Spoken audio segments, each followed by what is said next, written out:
जय हिंद साथियों, नमस्कार। मैं लोकेंद्र मध्य प्रदेश पुलिस और दूसरे चरण के दूसरे दिन की मैं बात करता हूं 3/7/2026 में कितने लड़के पास हुए। और आज बालाघाट से 2 लड़कों का हो गया। बालाघाट से लड़के जा रहे हैं, ज़्यादा पास हो रहे हैं क्योंकि यहाँ पे जो सिखलाई है अच्छी खासी हो रही है। बाकी बच्चे पास हो रहे हैं, राजस्थान के भी पास हो रहे हैं और अन्य जगह के भी बच्चे पास हो रहे हैं। तो सबसे पहले मैं बात करूंगा, आज मेरी ट्रम्पेट वाले से बात हुई, बेस ड्रम वाले से बात हुई और इन्होंने मुझे कुछ बताया है कि कितने बच्चे पास हुए। और मैंने इसको पूरा पेज लिख रखा है पूरे पेज में, क्योंकि आज 5-6 लोगों से बात हुई। ट्रम्पेट वाले, बिगुल वाले, तो देखो यहाँ पर बालाघाट में बेस ड्रम, साइड ड्रम और बिगुल ये सिखलाए जाते हैं। और जो मुँह से फूंकने वाले पाइप होते हैं तो यहाँ पे इतनी अच्छी सिखलाई नहीं होती है। अगर आप मुँह से फूंकने वाले पाइप के लिए आ रहे तो ना आए तो ठीक रहेगा। तो आज भी अच्छे खासे पास हुए। लड़का मुझे बता रहा था कि सर, जो बच्चे जा रहे हैं वो नर्वस बहुत हो रहे हैं, मतलब डर जा रहे हैं, मतलब जितना अगर वो बजा सकते हैं तो नहीं बजा पा रहे। तो जिनका आगामी दिनों में है उनसे मैं कहूँगा कि आपके अंदर कॉन्फिडेंस होना चाहिए। अगर आप बजा लेते हो तो बिल्कुल हो जाएगा, क्योंकि आपका जो एंट्री करने का वो है और आपका बात करने का जो तरीका है वो वहीं से जज कर लेते हैं। आपको जाना है, थंब बनाना है, जय हिंद सर करना है और इसके बाद जैसा वो बजवाएं तुरंत आप अगर 1-2 बजा दोगे तो आप पे ज़्यादा समय नहीं लेगा। तो सुबह वाली शिफ्ट में लड़के अब अच्छे खासे आ रहे हैं।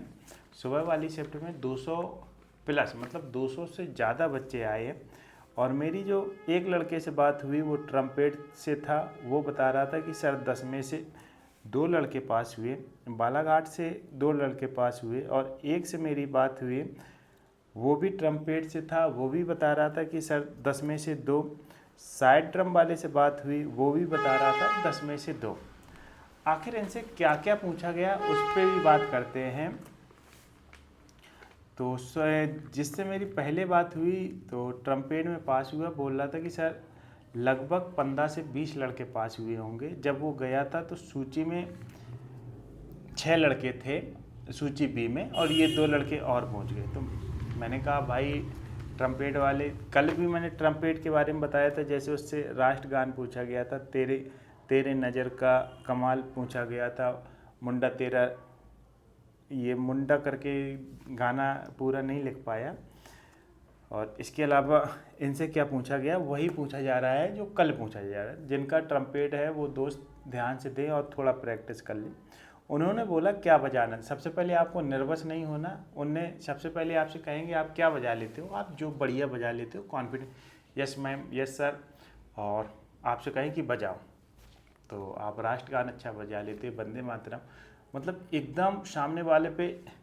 तो आप पे 2-3 गाने बजवाएंगे आपके पसंद के। इसके बाद नेशनल एंथम आप ना बजाएं, कि जब वो कहें तो बजा दें।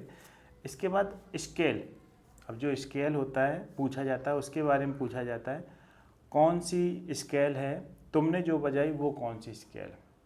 जितने भी ट्रम्पेट वाले हैं जो भी स्केल में होता, स्केल आप समझ लीजिए।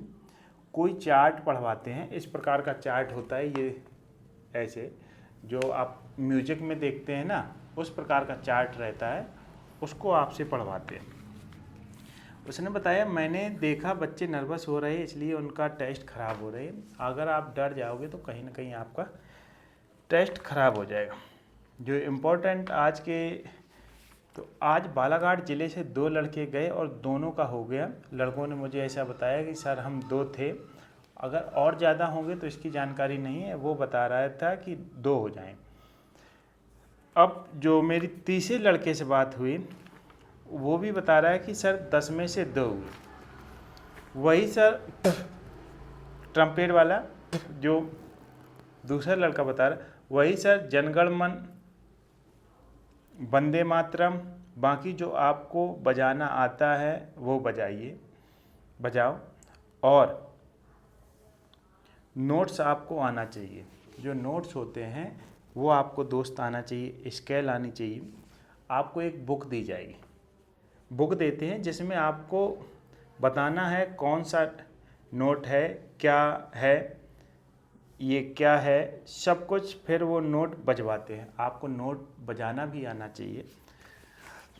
साइड ड्रम वाले जो बच्चे पास हुए उसने कीबोर्ड, हारमोनियम, ऑक्टोपट ये बजाए 10 में से। पुराने सॉन्ग, क्योंकि पुराने आदमी हैं तो पुराने सॉन्ग, बॉलीवुड डिस्को सॉन्ग बजवाते हैं।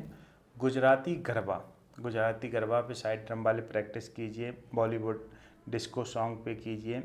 इसके अलावा आपको तेज चाल आना चाहिए, स्लो मार्च आना चाहिए, जनरल सलूट आना चाहिए, नेशनल एंथम आना चाहिए।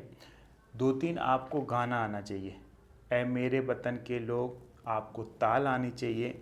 नोटेशन के सिंबल देख के आपको बजाना आना चाहिए, नोटेशन के बारे में आपको पता होना चाहिए। और बिगुल, ये तो आपका हो गया side drum, trumpet, base drum का तो मैंने वीडियो बना रखा है। और बिगुल में आपसे क्या पूछा जा रहा है, बिगुल के बारे में बता दूं। आपको सबसे पहले आपको जाना है, जय हिंद श्रीमान करना है। आपसे कहेंगे कि आप कौन सी बिगुल मतलब आप कितनी कॉल जानते हैं, आप जितनी कॉल जानते हो कॉल के बारे में बता दीजिए। फिर आपसे कहेंगे कि कॉल बजाइए। देखो बिगुल में 11 कॉल पूछते हैं, कॉल आप पे वीआईपी कॉल बजवाएंगे। इसके अलावा आप पे झंडा उतारने वाली जो कॉलें होती हैं आपको पता होगा। आपसे नोट के बारे में पूछा जाएगा और वो अपने तरफ से 2-3 मतलब अगर आपने शुरुआत में 2-3 कॉल अच्छी बजा दी, हो सकता है कि आप पे ज़्यादा नहीं बजवाया जाए। तो बिगुल हुआ, बेस ड्रम हुआ, साइड ड्रम हुआ, ट्रम्पेट हुआ, ये जितने भी बच्चे मुझे देख रहे हैं वही बार बार रिपीट कर रहे हैं। अब ऐसा कहोगे कि सर ये मुझसे ही पूछा जाएगा क्या, मैं आपको बता दूं यही चीज़ें हैं, इसके अलावा और क्या आपसे पूछेंगे। क्योंकि वहाँ पे जो बच्चे हैं लगभग 220 बच्चे गए थे। अब 220 में से 30-35 बच्चे पास हो रहे हैं। आप समझ सकते होगे कि 10% निकालेंगे 220 का तो 22 और 20% 44, तो 20% भी बच्चे पास नहीं हो रहे हैं। 20% से कम 15% निकालेंगे, 15 दूनी 30 और 15 दूनी 30, ऐसे 12-13% बच्चे पास हो रहे हैं। तो बजाने वाले नहीं पहुंच रहे हैं।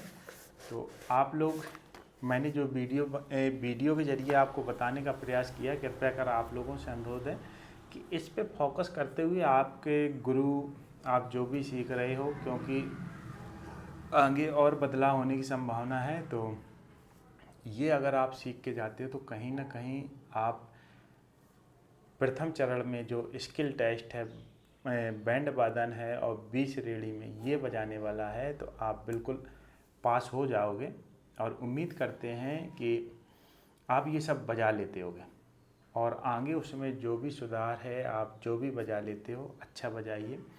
कम भी बजा रहे हो लेकिन आपको कॉन्फिडेंस के साथ जाना है। अगर आप 1-2 कॉल या 1-2 गीत या 1-2 सिंबल इम्बल जो पूछे जाते हैं, अगर आपने कॉन्फिडेंस के साथ बता दिए, बजा दिए, जानकारी दे दी, तो आपको हो सकता है कि 2 से 3 मिनट में आगे बढ़ने को बोल दे। कि आप, एक लड़का ने सुबह मैसेज किया, बड़ा भावुक था कि सर हाइट और चेस्ट, जब बैंड ही बजवाना है तो हाइट और चेस्ट क्यों नापते हैं। स्वाभाविक बात है, बैंड बजवाना है तो ये बैंड बजवाइए और योग्यता के आधार पर लीजिए। तो जितने भी बच्चे हाइट और चेस्ट में मैं बाहर हुए, तो मैं बता दूं कि भर्ती बोर्ड जो करा रही है उनका एक मानक है, आपकी हाइट 168 होनी चाहिए। सीना जो आपकी कैटेगरी के हिसाब से है, आपकी हाइट जो आपकी कैटेगरी हिसाब से है, वो आपकी होनी चाहिए। और बैंड में आप सिलेक्शन तो पालोगे, लेकिन जो आप नौकरी है वो डिस्ट्रिक्ट फोर्स, मतलब जो हम वर्क कर रहे हैं वही आपको वर्क करना होगा।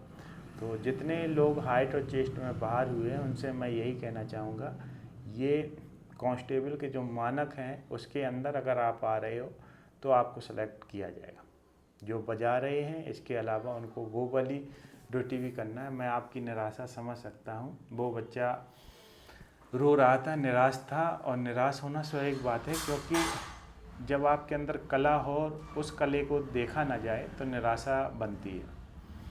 आपको भगवान और अच्छा कुछ करने का मौका देगा। काफ़ी सारे ऐसे एग्ज़ाम होते हैं जिसमें हाइट चेस्ट नहीं मांगे जाते हैं, आपकी काबिलियत ही देखी जाती है। और बाकी कोई सवाल रहता है तो मैं रात्रि को 8 के बाद लाइव इसीलिए जुड़ता हूँ कि आप लोगों के सवालों का जवाब दे सकूँ। अच्छा मौका है नौकरी पाने का, कोई एग्ज़ाम नहीं, कोई फिजिकल नहीं, बस बैंड बजाओ और इसके बाद इंटरव्यू। तो ठीक है दोस्तों, फिर मिलते हैं। सभी को जय हिंद। और आप लोगों ने जो जानकारी दी, जिन बंदों ने जानकारी दी, उनका बहुत बहुत तहे दिल से धन्यवाद। जय हिंद, जय भारत।